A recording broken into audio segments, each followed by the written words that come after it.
video. We had a scare Saturday night. I'm gonna throw the clip in right now.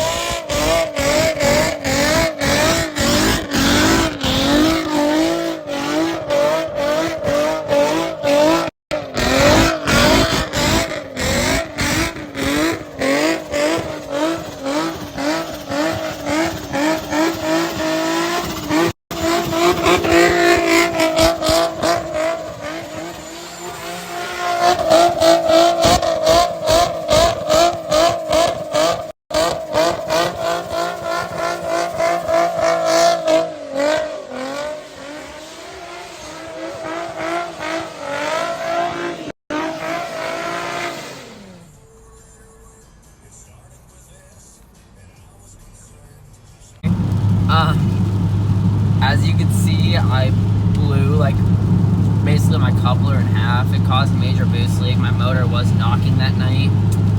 Yeah. It seems to be fine now. Makes boost, sounds normal. So we'll see where we can go from there. But go ahead and flame me for that one in the comments. I'll go ahead and I'll catch you guys at the spot and we'll go over the 5 things that I like. Alright, to start off with number 1, I mean, it has to be how cheap they are. I bought this one for $10,000. It's coming up on 70,000 miles. It is a 6-speed, but you can find them anywhere from $1,000 to $5,000 with high mileage, and you could swap the motor for relatively cheap. And just the parts, you can pretty much buy anything aftermarket you can find for this car, and it's all cheap and it's fun. That's pretty much why I have one. The parts for this car are just unimaginable. So the second thing on my list is definitely the lines on this car. This car still looks like a modern car, and it's a 2006. It's 14 years old. It looks good. Like, you see it rolling down the road, it catches your eye, and that's what I love about them. It just flows so well, and you know, I mean, everyone will agree with me. The lines on this car are just amazing. The third thing I like about the G35 is how luxurious the interior looks.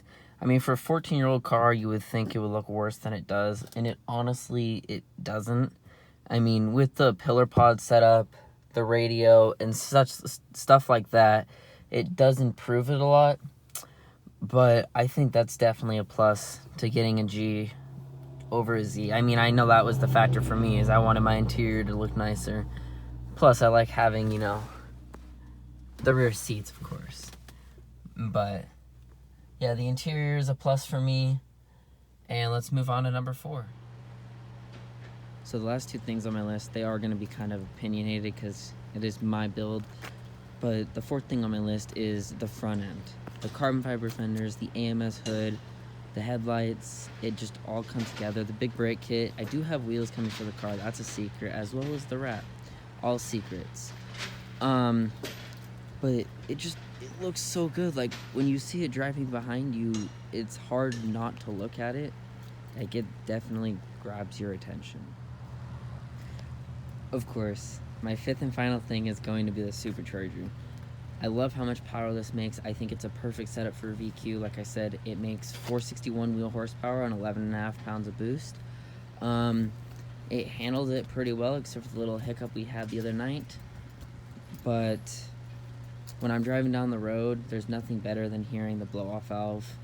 And there's nothing really comes close to that, you know? Even like going into boost, it's just a whole nother feeling, and I hate driving in A now.